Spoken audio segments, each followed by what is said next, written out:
Hacking in GD is one of the most frowned upon things in the community. Hacking is thought to be used for manipulating and lying to fans, and not for any good outcomes.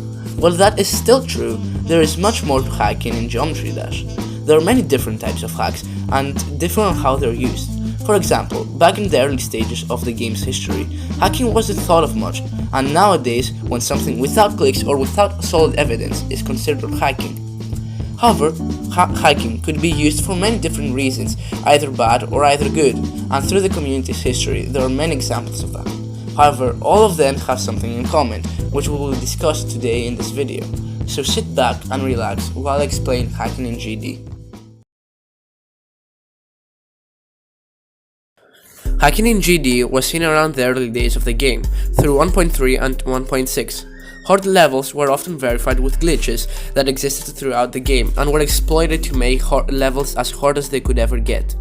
An example of this is the famous creator Son0924, or Hugh Dark, the Korean nickname for him.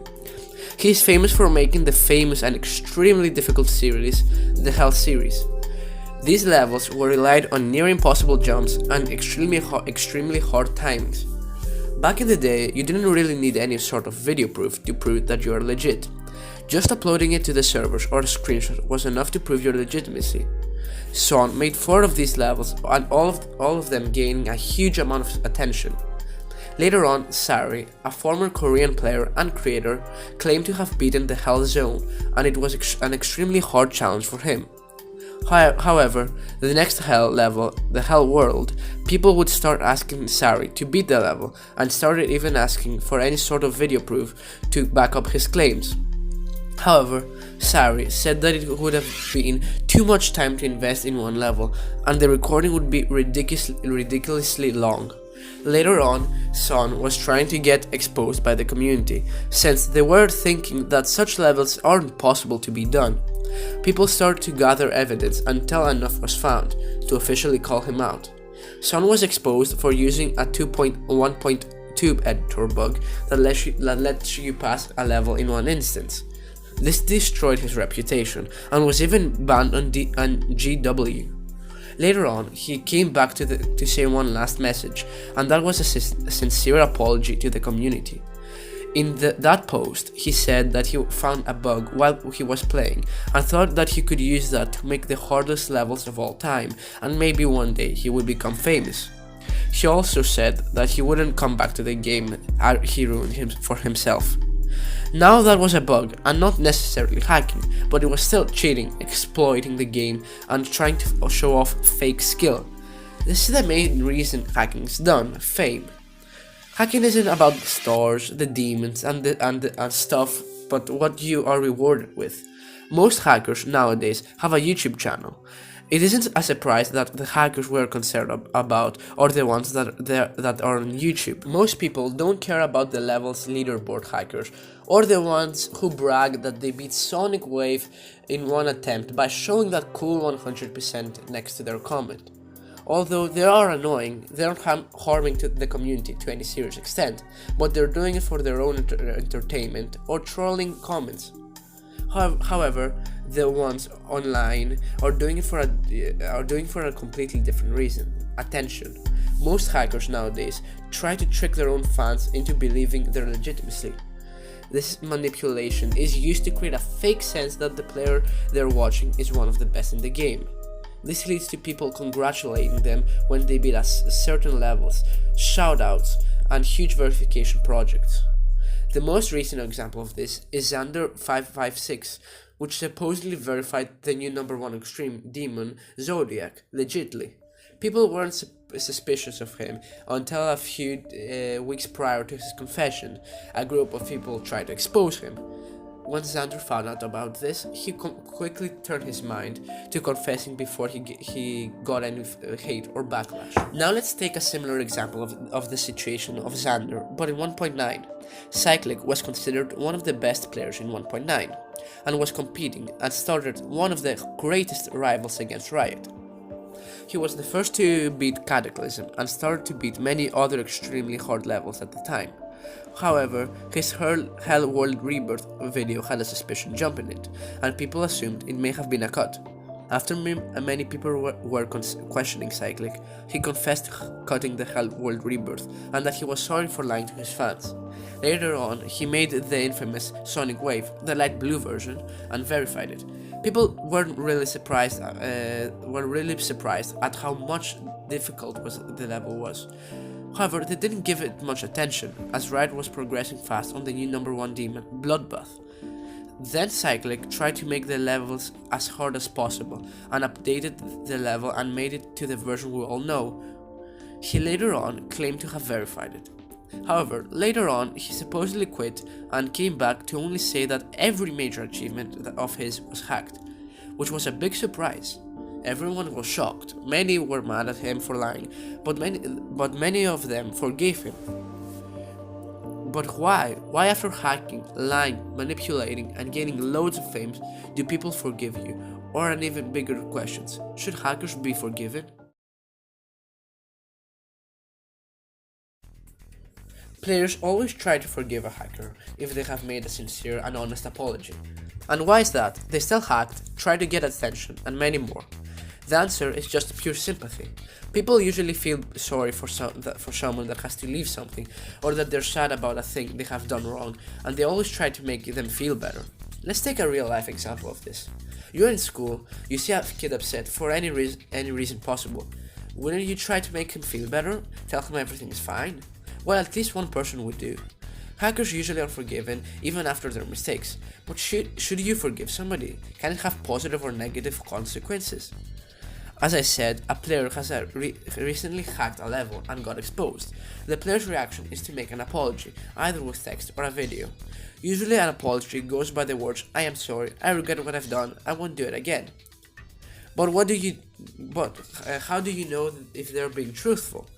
They could well be just laughing behind your back and saying, "Whoa, this guy believed me." Hacking isn't the only problem, but the way you treat it. If a person took you through a lot of trouble and exposed him for him to confess, I don't think saying that it was fine is the best answer.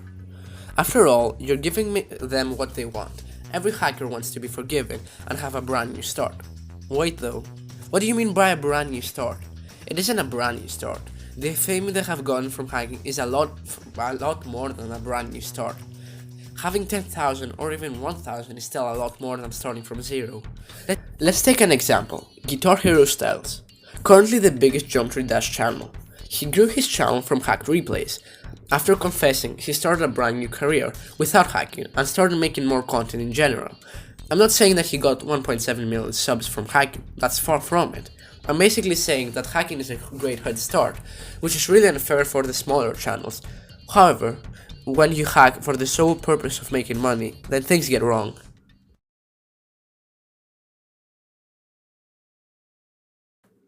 Hacking doesn't only affect the game and others, but you could be literally making money from showing fake replays. And when I say money, I don't mean $1 to $5, I mean quite an amount. Most level verification or hard completion tend to get hundreds of thousands of views, or even hit the 1 million mark. These videos more than likely are monetized, which is perfectly fine unless it's hacked. Using small children, which don't have much knowledge of hacking, to make money. Now that's wrong. Why did I mention small children? Well, the community basically is, may I say it, 10-year-olds. The older portion of the community can understand hacking better than the smaller ones. A good example is Exen, which undoubtedly is illegitimate. However, the like to dislike ratio on some of his videos and some of the people praising him for auto-clicking a level is insane. He has made nearly 10,000 subscribers from lying to his fans, and things get worse when he has gotten called out multiple times and still doesn't confess to him hacking. To be honest, at this point, he's even trying to make slower progress on levels just to make them seem legit, but he did a poor job on it. Hacking doesn't only involve money, but also a lot of drama. If a big player is suspicious, the exposing will come, then the second, and so on. Then a response video will come, and the drama just starts. Noctafly is a great example of this. Noctafly back in the day was supposedly the #1 player on the leaderboards. However, Tosh Deluxe became suspicious of Noctafly and made an exposing video. At first, it wasn't such a big deal, as people didn't think it was enough evidence.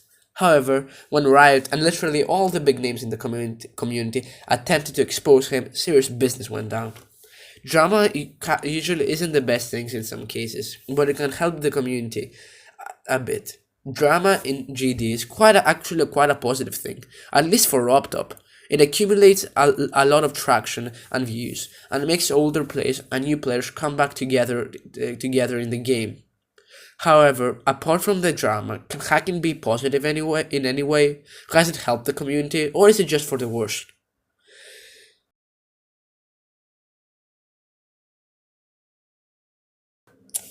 Hacking has always been thought as one of these horrible things, and that it is killing the community to a massive extent.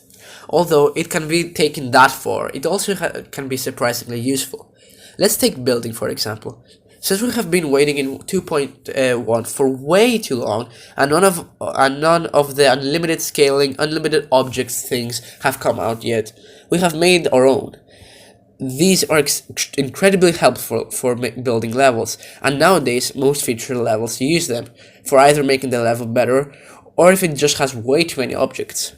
These hacks have helped the community see levels that were thought to be impossible to be made, and now there we have the most insane levels to ever exist, and still more to come.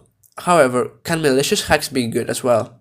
Well, yes. No-clip, speed hacks, and cuts are often used for showcasing a level or a layout.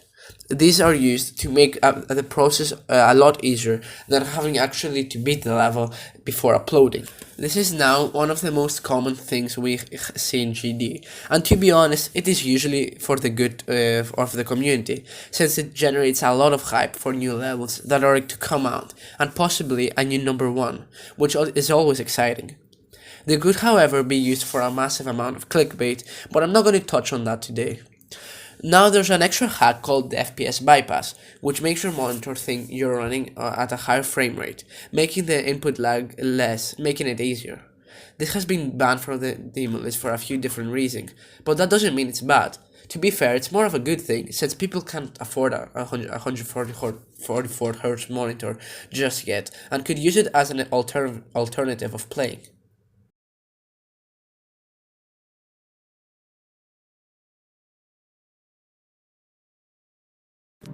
Preventing hacks has always been a concern in the community, and still is today. People are still trying to this day to find a harder to find hack. Since the new Troll's famous skilled or hackers video, players have been a lot more suspicious.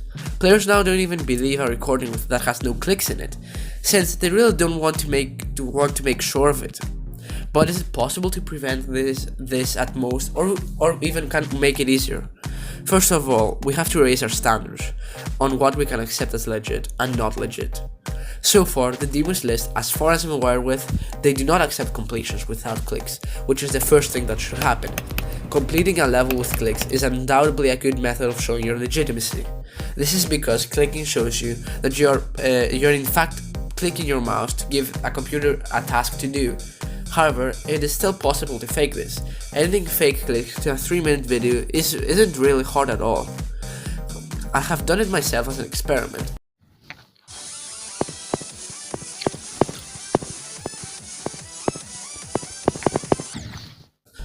At this case, what do we even have to do to further prove a person is 100% legitimate? Raw footage. Raw footage is always a good method of proving your legitimacy. Raw footage is basically the unedited video of your completing the level, and it usually is quite long since you never beat a level in one attempt, unless you're super lucky of course.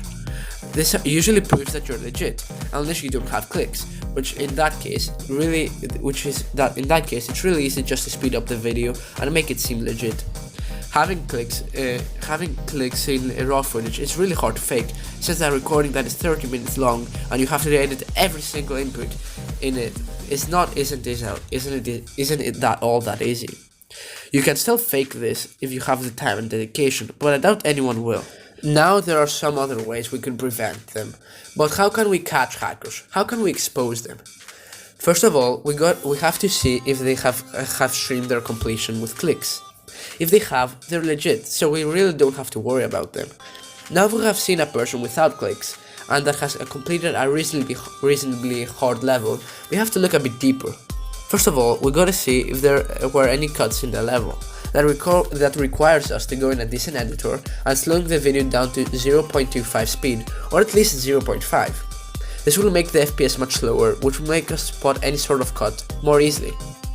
Another thing you have to check is if they have an FPS counter, and if they do, check if it has any suspicious jumps or frame drops on it. Now another thing you should look is for inconsistent clicks. Clicks are normally delayed just a bit due to editing errors, but if some of them are delayed and some aren't, then it becomes a bit fishy. Usually all the clicks should have the same amount of time to fill in an input. Another thing you can look is if the clicks are after the input, which obviously makes it hacked. To find this, it's the same as before. Slow down the video and start looking. But what if that has nothing suspicious in it? What if it has a missing mouse cam as well? Apparently, it is still possible to make something as legit as that is proven by Eighth with the video titled "Mouse Cams Means Nothing LOL," stating that faking clicks isn't that hard.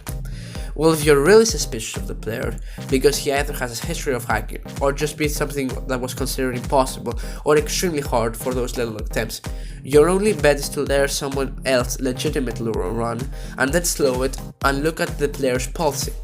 This will make you understand if the player is using N-Level's method or Owen's method of hacking, or if he's legit. This is extremely hard to catch and is definitely one of the hacks we don't want to see in the future, although people may be using at the time of speaking. Anyways, that pretty much is for how to catch and prevent hackers. You can't really prevent it to the fullest, or even make it easier for you to expose someone. Hacking is always moving on the community, and new methods are found quickly to make it even easier for someone to fake completions. I don't think they will stop anytime soon, but let's try our best.